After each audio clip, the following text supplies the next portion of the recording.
You're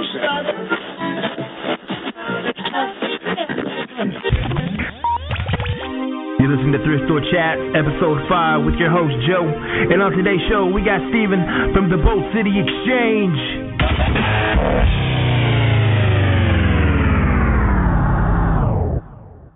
All right, on Thrift Store Chats today, episode 5, we got Steven from the Bolt City Exchange from Jacksonville, Florida. How you doing today, Steven?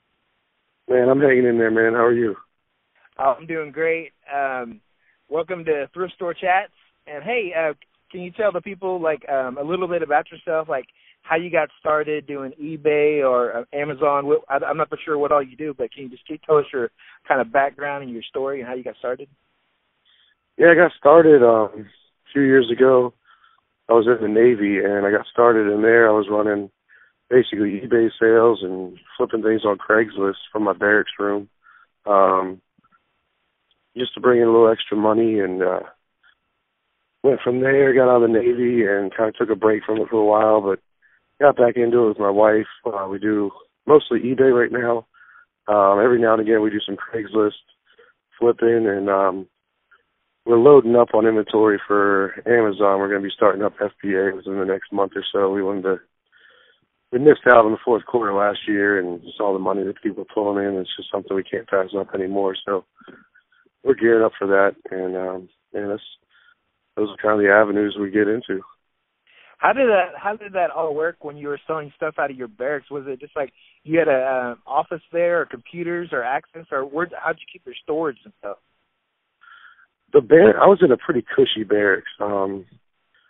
Basically, my barracks room was a bedroom, a living room, a massive walk-in closet, my own bathroom, my own kitchen. So I kind of had a good deal going there, and basically just in my living room area, I had a little computer desk and some racks of clothes and big old, bin of electronics and things like that I would just kind of flip out. And then no one really used bicycles, so there was bike racks available, and I would just kind of flip bikes and, just got started with that. Did you watch any, videos on how to do all this, or did you have any influence from, the YouTube community or Facebook communities?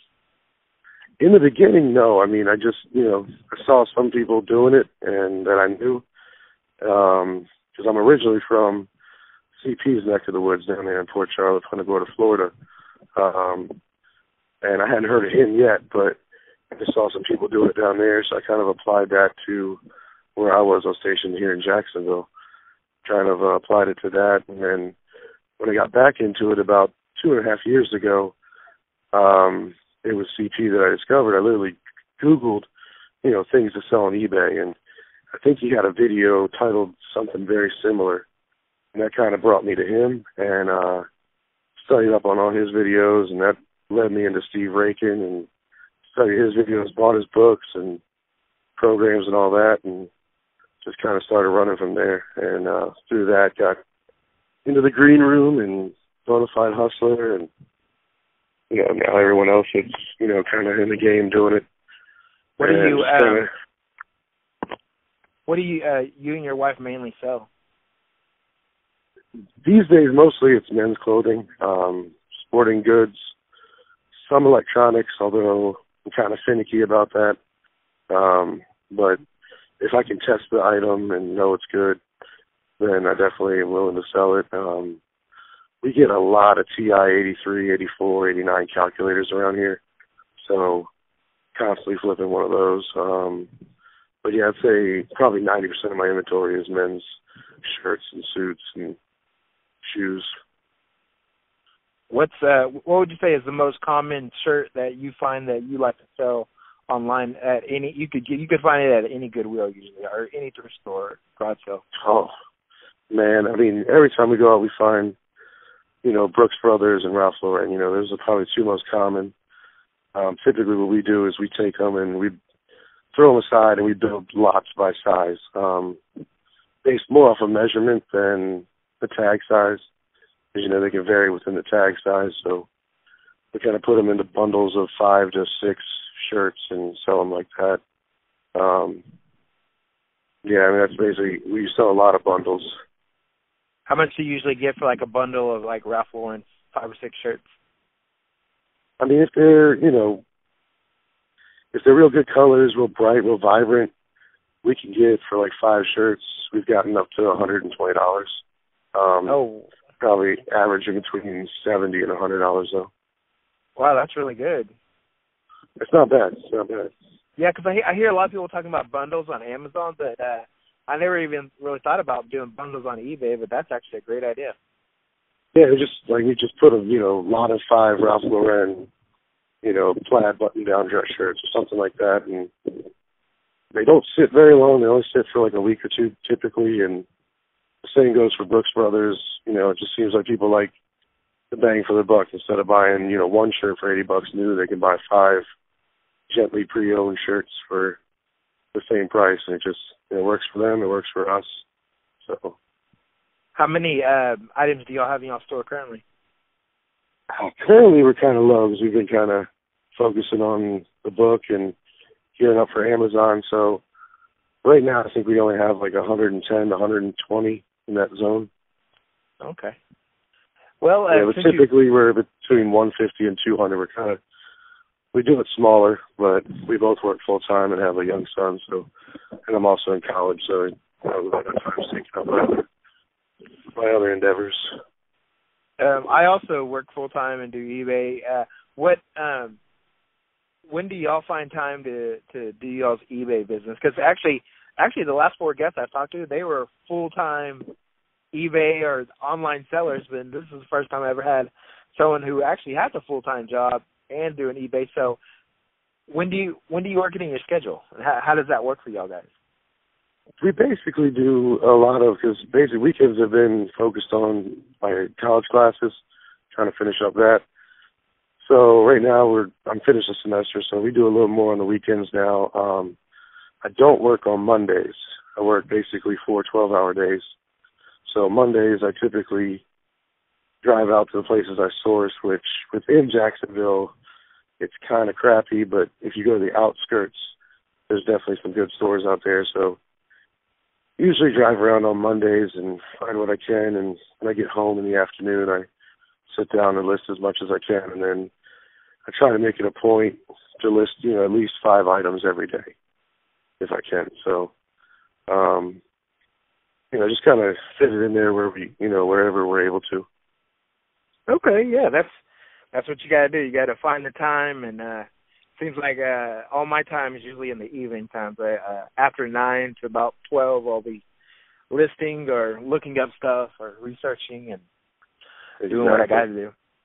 Hey, Can you tell me about this book, this new book you have coming out, and just all about it? I just want to hear about it.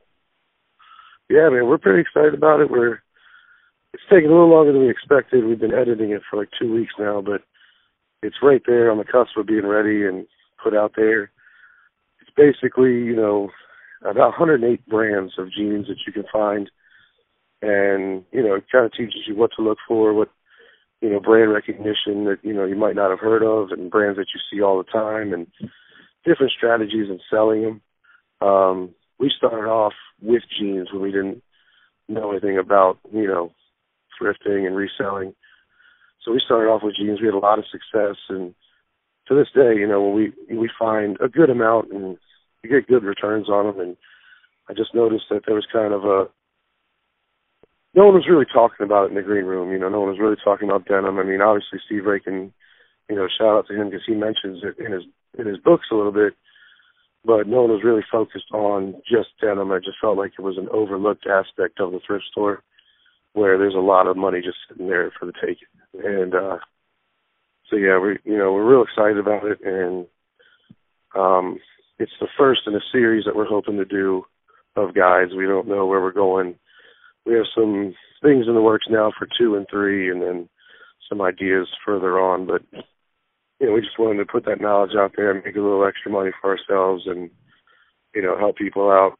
Find new avenues where they can find more inventory that they might be leaving on the table. How long did it take y'all to write the book? We've been working on it for probably about 3 months. pulling pictures off of eBay, the different brands, because we didn't have an inventory of pictures to use of our own. So, pulling pictures off of there, researching the sold listings and, about what these are going for. And the book's all based off of the jeans being pre-owned. So the prices that you see that the jeans will get is based off of a used pair. So we really wanted to get, some concrete numbers for people for what they should expect, and then kind of studying how other sellers are selling these jeans on there. And, I don't know if you ever look for jeans, but every time I go out, I'll see a ton of Levi's. So it's a common thing that's out there, and a single pair might only sell for $10 to $15. Well, when you watch other sellers and how they're doing it, they do the bundle. They build a lot of like 5 pairs of the same size, and they're able to move those for anywhere from like $70 to $100 at times. So, we wanted to definitely get those strategies in the book and help people out with that. And then, investigating what jeans get counterfeited more often than others and how to recognize that, and also different dynamics for listing, like recognizing the different types of washes for jeans and, how to measure jeans properly for your listings. That's a biggie. We just really wanted to make it as detailed and informative as possible for the fellow resellers out there. All right. So can you tell us the name of your book again and when it's coming out? Yeah, it's The Bold City Exchange, the Resellers Field Guide Series, Volume 1, Men's Denim. Kind of a mouthful, but basically this one's just men's denim and focusing in on that. And we were looking at doing another men's denim and possibly women's denim, and have a couple other ones in the works that we're kind of holding close to our chest, because from what I hear, some other people might be working on them, and I don't want to step on anyone's toes, When is your book coming out, and how can people get it? And we were looking at, for Green Room members, it's going to be $14.99. Regular, it's going to be $24.99. So we want to make it accessible for pretty much everybody, where it's, you sell, one pair of jeans for this book, you pay for the book. And that was kind of our mindset with it. And we were hoping to be done this past weekend, but as you can tell from my voice, we were real sick. My son brought home something from daycare and knocked us all on our butt. So we're hoping this weekend to finishing up the editing and get it out next week, hopefully, by the end of next week. All right. That sounds good. Yeah, we're excited. We're definitely excited about it, and, looking forward to people's, criticism and comments and, what they like, what they didn't like about it. And where do you know what platform it's going to be on? We're going to release it through Gumroad. Oh, okay. So, for now, that's the only avenue that we're going to be releasing it through. We're not doing a hard copy or anything like that this time. All right. Well, that sounds pretty good. Is there something like any kind of books that that you're reading now that you're always trying to educate yourself with, or anything? Yeah, Bonafide just dropped a book, from Bikes to Bucks. I definitely love that. Because we're able to find a lot of the bikes he talks about at local pawn shops and things like that. So, and actually it helped because I was looking to get in some better shape, so I went out and bought a bicycle and actually used his guide to kind of fit what I wanted for my own bike. But with reading that, I'm always reviewing Rakin's books, CP's book on Guitar Hero guitars. We have a lot of access to that, so I'm always leafing through that. Robert Burns, obviously, with his shoe guide. That was, I think, one of the most well-written books that I've read. Just so all-encompassing. It was, it's very informative and helpful. That's about it, man. I don't really, basically all Green Roomers, so I don't really delve too much outside of them with the books. But just reviewing those and, studying up on eBay and just looking at sold listings and constantly trying to learn more about, what's out there to sell and what makes money. what's your goal by the end of the year? What do you want, like, your store and your store to look like, and where do you want to be? By the end of the year, I'm trying to get to the point where I can leave my day job and, basically work for myself and be that full-time hustler that we were talking about earlier. So I definitely we've got a lot of inventory on standby that we can list, and I want to get the store to at least have 500 to 1,000 items at all times, be listing 10 to 15 items a day. As of right now, we make about, our total sales is around $2,500 a month. Profit on that's probably, I don't know, 1,500 to 1,800, rough estimate. I definitely want to double to triple that before I go full time.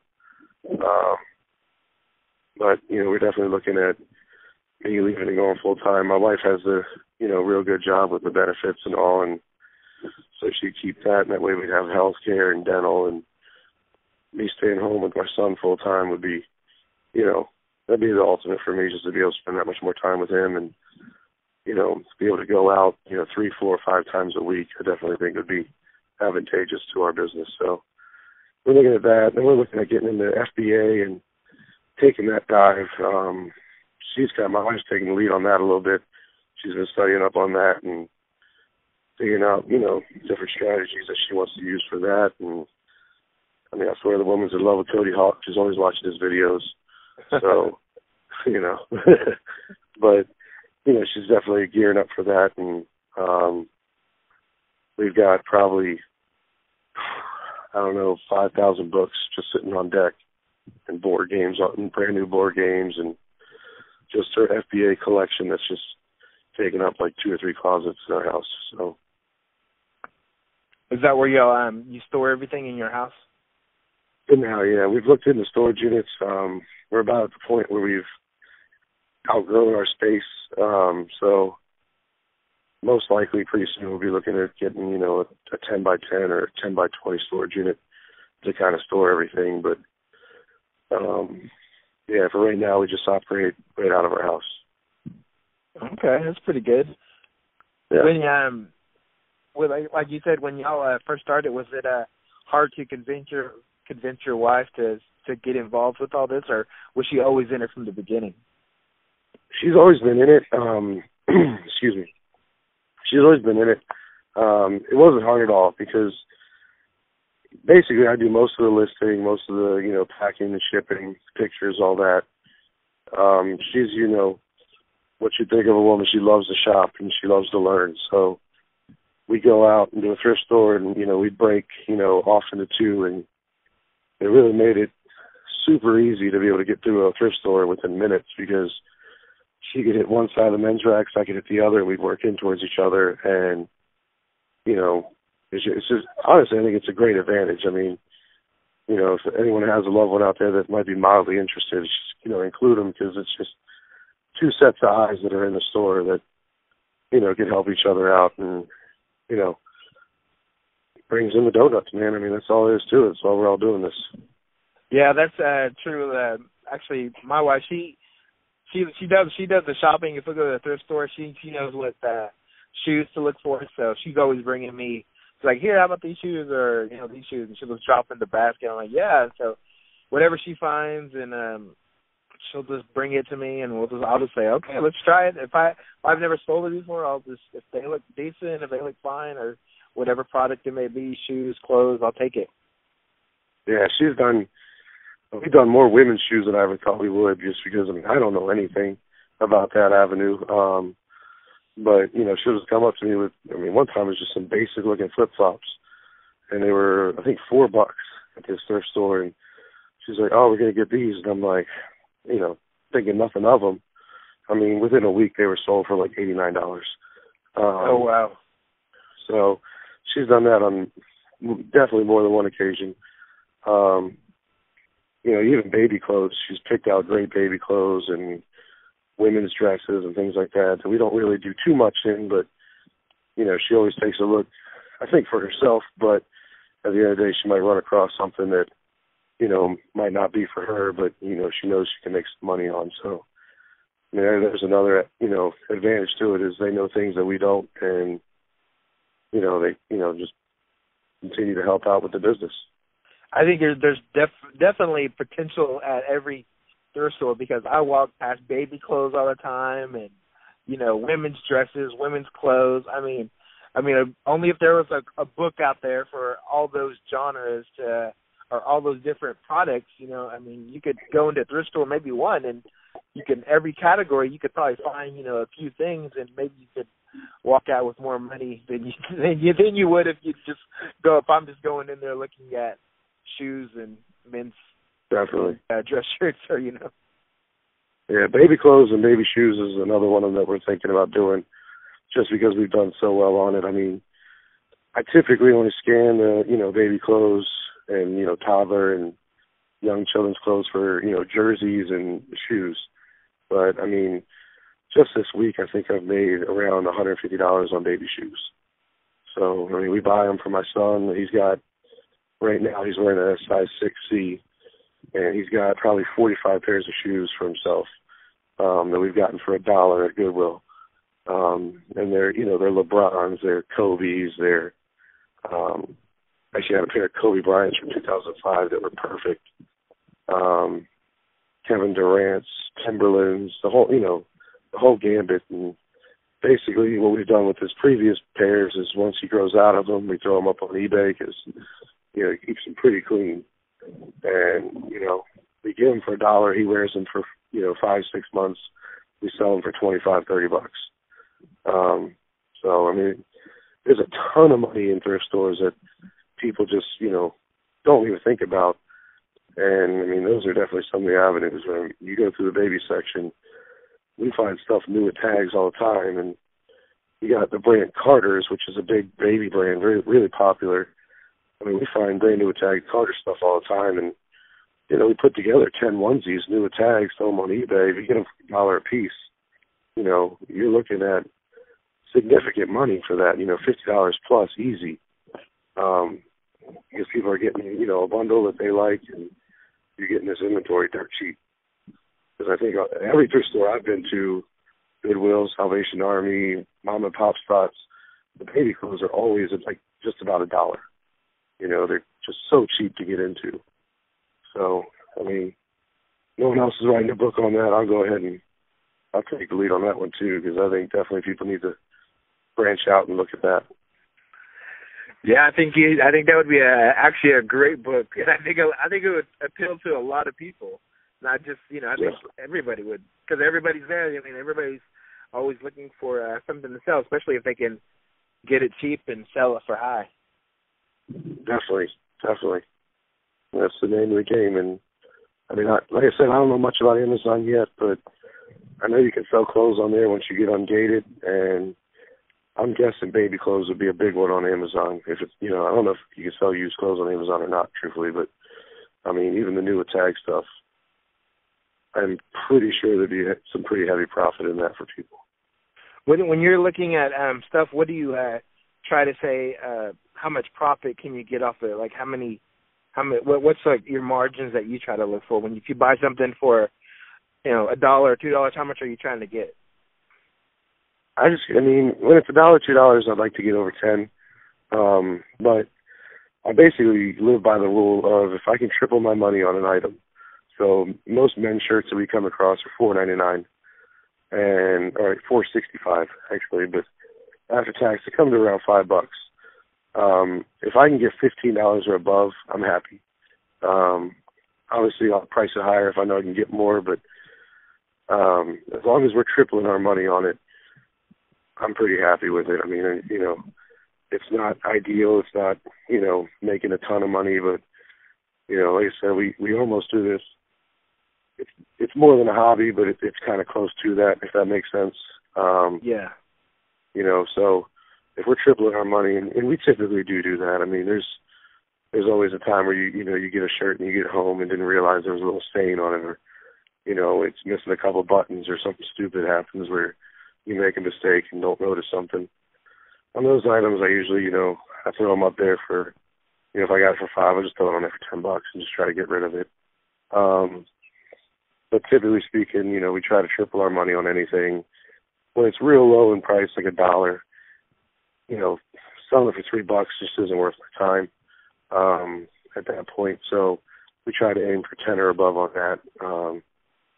But I typically price things lower than most people have them. I mean, I've seen some people bicker on Green Room about, I hate those people that are selling Brooks Brothers dress shirts for $15.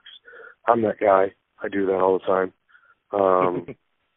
So sorry, but it's a quick flip for us, and that's kind of how we view it. The faster we get that money back in the profit, the faster we can put it back in and continue the cycle. Yeah, that's true.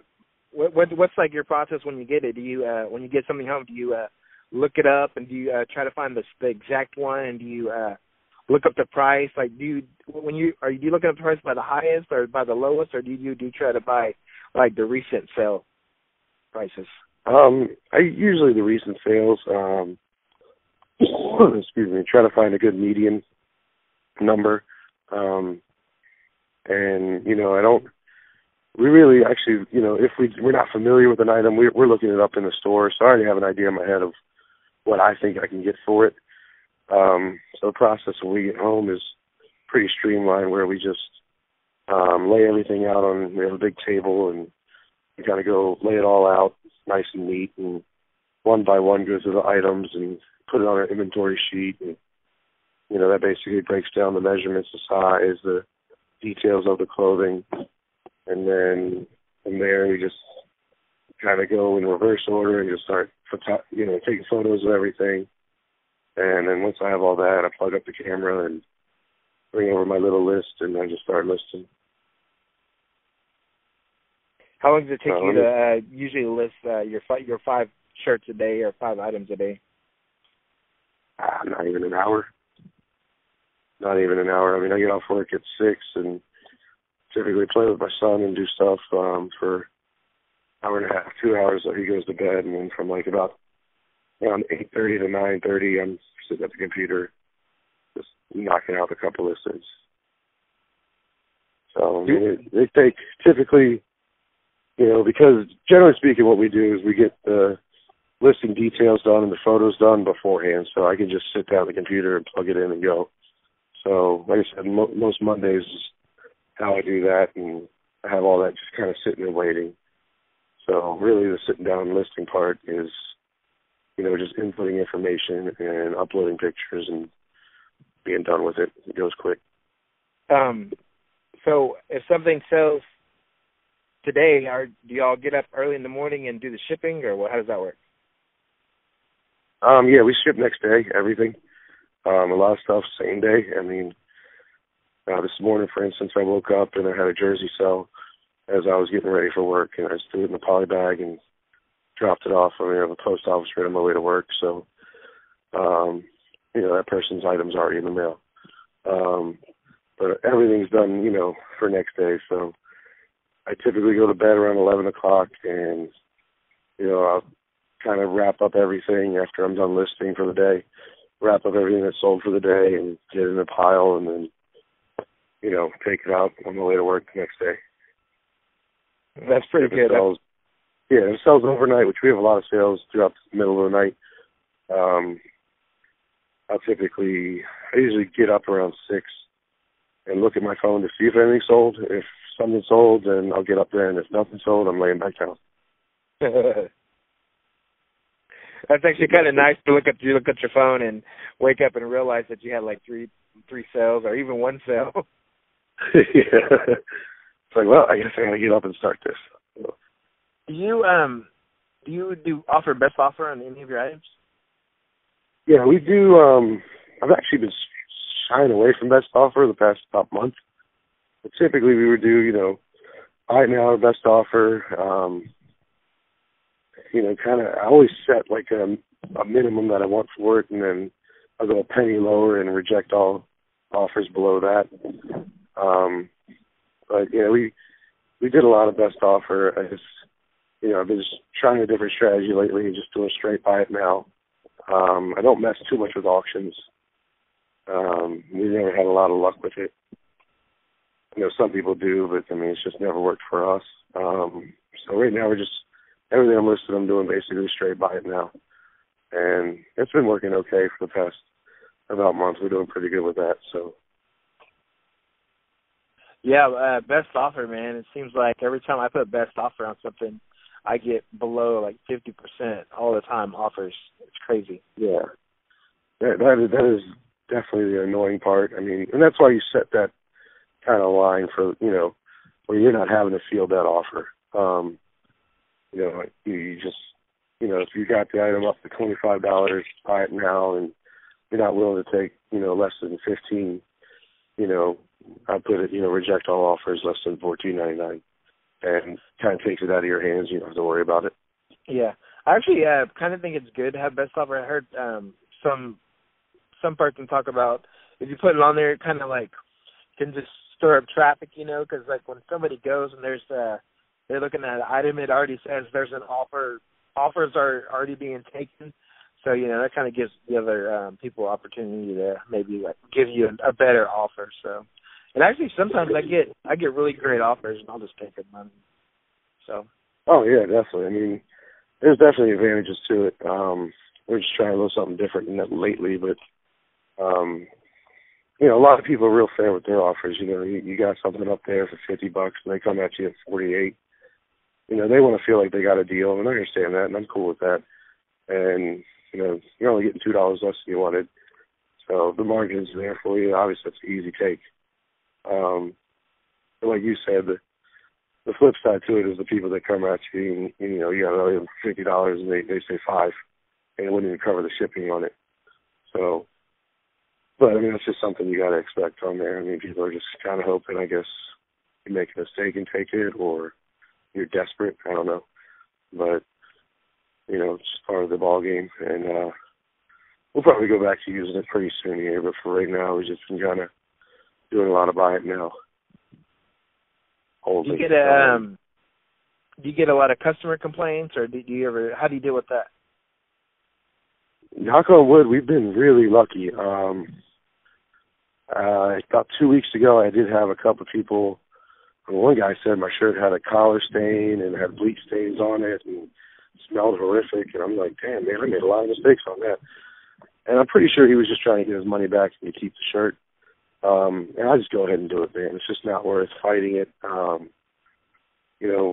We had, typically get 1 or 2 a month of people, maybe saying, the shirt didn't fit, or, that they didn't like something about it, or, the jeans cuffs were more frayed than they thought they were going to be, even though I have pictures of it. Typically speaking, we either offer them a discount or, we just refund them in full and, call it a day. And, we got 100% positive feedback, top-rated seller. Our defect rating is pretty low. So it kind of, I think we handle it pretty good. It's just not worth fighting a lot of times. It's just, unless you can pay for that item to get shipped back to you and sell it again and make substantial money on it, for me, it's usually worth just, keeping the peace and just giving in to the person. I mean, I know there's groups out there right now that teach people on eBay how to scam sellers, which, I mean, it's kind of sickening, but they're out there and, they know that, a lot of us care about our reputation. We care about our 100% feedback and, don't want to jeopardize that on, something we bought for $5. I mean, it's just not worth it. I actually listen to the Scavenger Life podcast a lot, and they're always talking about how they get all the people who want to give bad feedback to the people who are always trying to get deals or always trying to lowball them, and it's more the people who want to pay the higher prices where those are the people who don't do that. They just want to get their item and they'll give you great feedback and just it's kind of crazy, Yeah, it's definitely. That was really crappy of people, but I mean, there's always going to be some bad apples, but I mean, 95% or more of the people I deal with are, good people and love their items and leave feedback, and, we're definitely grateful for those. Hey, Stephen, can you tell everybody how to they could get a hold of you, or if you have a page or a website or a Facebook page or anything? We're working on a web page right now. It's theboldcityexchange.com. Anyone that I'm on Facebook, Stephen W. Schachner, SCHACHNER. Have a Facebook page, The Bold City Exchange also. Any of those avenues, hit me up anytime. And, I love talking to, fellow people that are in this community. Just, you never stop learning. You always got to be willing to, hear someone else's ideas and, see if they fit your strategy. All right. Well, thanks for being on the show today, and it was great talking to you. Hey, man, you too. I appreciate the opportunity of having me on the show, and, you're doing great work with it, and look forward to listening.